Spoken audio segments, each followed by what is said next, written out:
Amados, boa tarde a todos. Nós continuamos aqui buscando o entendimento da palavra de Deus e nós gostaríamos de passar uma mensagem para vocês. Vários pregadores, várias pessoas famosas, pastores bem renomados, com mais de 30 anos de carreira nesse trabalho divino, né? Dizem que tem de 8.000 a 800.000 promessas de Deus na Bíblia. E eu fiquei curioso com isso, tentei buscar e comecei a descobrir realmente como é que elas estão na palavra de Deus.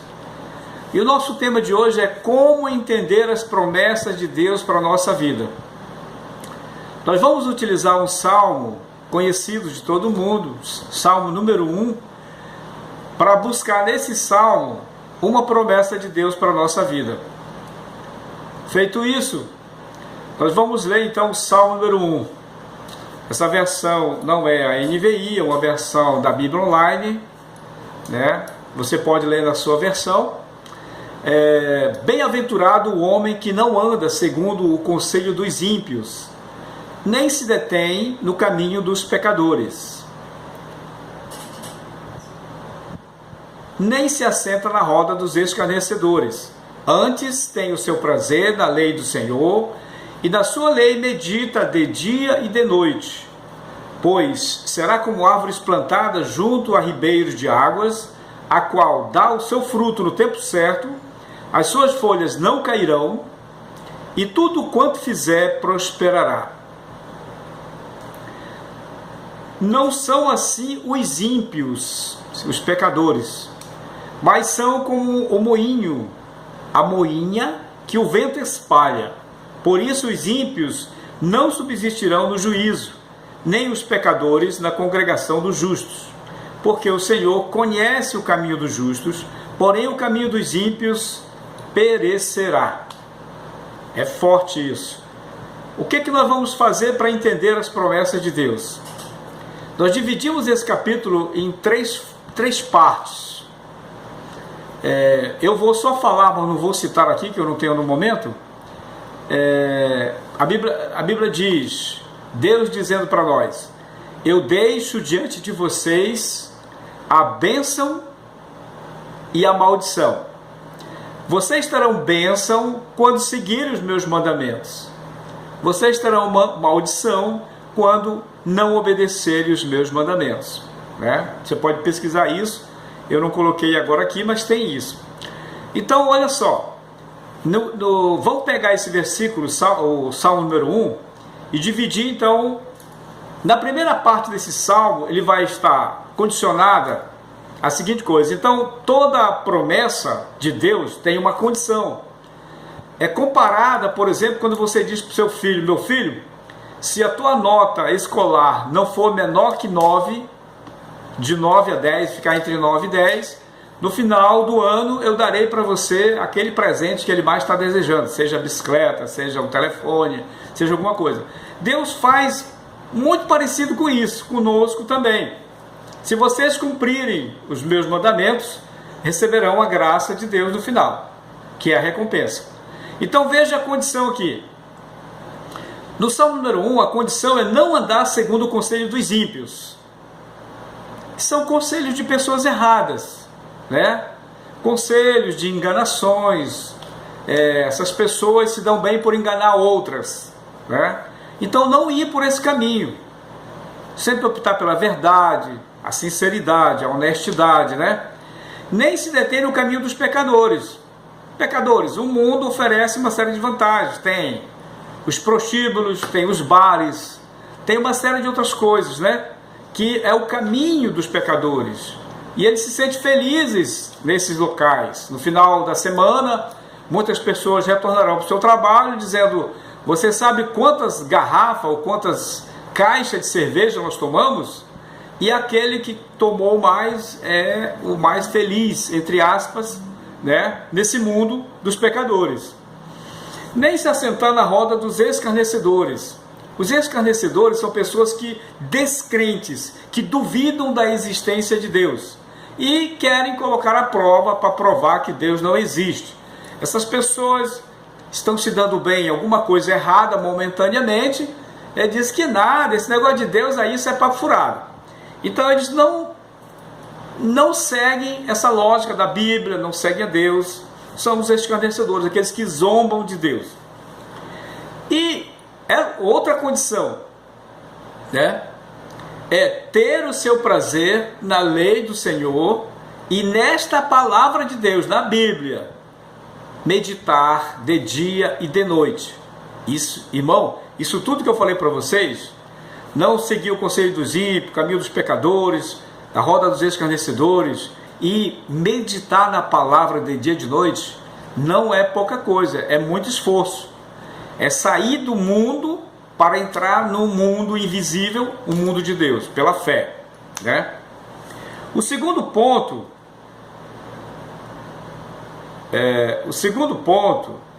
bem, se você obedecer essa condição, né?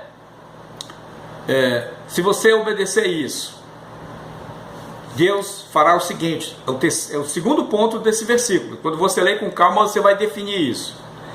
Se obedecer essa palavra, não fizer tudo isso e ler a Bíblia de dia e de noite, esse salmo promete que você terá felicidade. Você vai ter felicidade. Imagina, muitos morrem durante a noite, muitos morrem tentando assaltar, roubar, se dar bem na vida. Nós vemos aí um mundo político cheio de falcatruas, que as pessoas no oculto ali faziam as coisas erradas, crentes que iam se dar muito bem, hoje estão todos, né, decepcionados. Imagina uma pessoa já de uma idade avançada, diante dos seus netos, seus filhos, sendo desmoralizados pela televisão. Isso não tem preço, não tem preço. É uma dor muito grande para eles. Talvez não seja tanto porque não tem esse conhecimento. A Bíblia promete então, nesse salmo, que nós seremos como árvores plantadas à beira de ribeiros, quer dizer, de riachos. Essas plantas, elas não precisam ser regadas, molhadas, porque elas já têm a sua raiz encharcada de água. Então, se nós lermos a Bíblia de dia e de noite, meditarmos nisso, somente nisso, nós vamos nos enraizar do conhecimento de Deus. E por isso nós vamos obter a felicidade. E se nós fizermos isso, lá naquela condição que eu li para vocês, né, daremos frutos no tempo certo. Nossas folhas não murcharão, nós não ficaremos tristes, nós não teremos angústias, nós não teremos depressão, nós não teremos nada disso. E a Bíblia diz em outros salmos e outros versículos, aonde o Filho de Deus bota o pé, lá progride. E ele diz aqui nesse salmo, tudo quanto fizer prosperará. Então, você vai ser próspero. Se você botar um comércio, esse comércio vai ser próspero. Se você botar algum tipo de empreendimento, esse empreendimento vai para frente. Beleza? Então, se eu obedecer a palavra de Deus, eu terei a graça de Deus. No Salmo número 1 nós estamos discutindo. O terceiro ponto é a pior coisa que ninguém quer, né? No caso, se não cumprirmos a primeira condição desse versículo, né?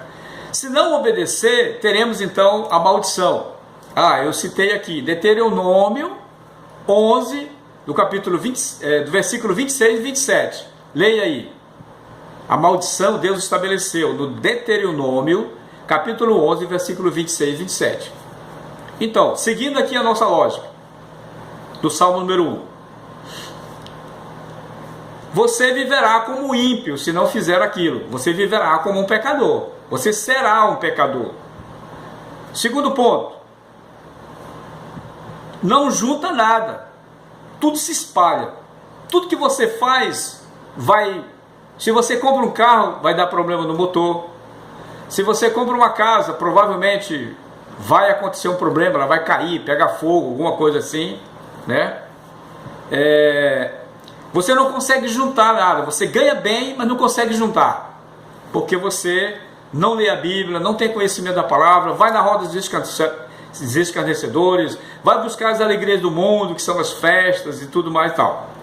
E dificilmente uma pessoa que vai muito à festa junta dinheiro, porque ele vai ter dinheiro para essas festas. Não, com isso não subsistirão no juízo final. Deus vai dizer então, acho que é Mateus 35, eu vou me arriscar aqui, está lá o juízo final. Vocês benditos, escolhidos do meu Pai, sentarão à direita, porque vocês fizeram o que o meu Pai queria, né? Fizeram isso, me deram de comer, de beber, me visitaram na prisão, me visitaram como doente, me deram de comida, de beber e tudo mais tal. Então você não vai passar nesse teste, não vai subsistir no juízo, e nem na congregação dos justos, que é o paraíso. Lá é a congregação dos justos. O nosso destino não é aqui na terra, mas é no céu. Aqui é simplesmente uma passagem, um teste. Se nós formos aprovados, vamos para um lugar melhor. Aqui não é o nosso fim. Aqui vai ficar essa carne que foi feita do pó, da terra, e da terra vai ficar. Mas nós temos alma e espírito, né? Você perecerá, pois o Senhor conhece tudo.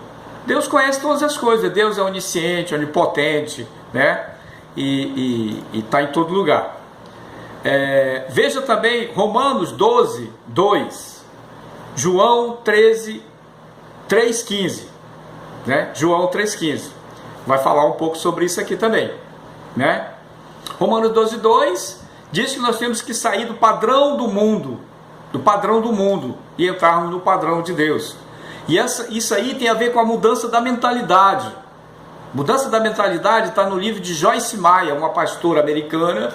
Hoje ela é considerada uma pensadora, que ela escreveu um livro chamado Campo de Batalha da Mente. Porque tudo nós vamos conceber a partir de uma ideia. Essa ideia pode ser divina, essa ideia pode ser maligna. Tudo vai travar a nossa mente e nós vamos agir de acordo com aquilo que mais nós demos cabimento ou acreditarmos nessas ideias. Então, muito obrigado.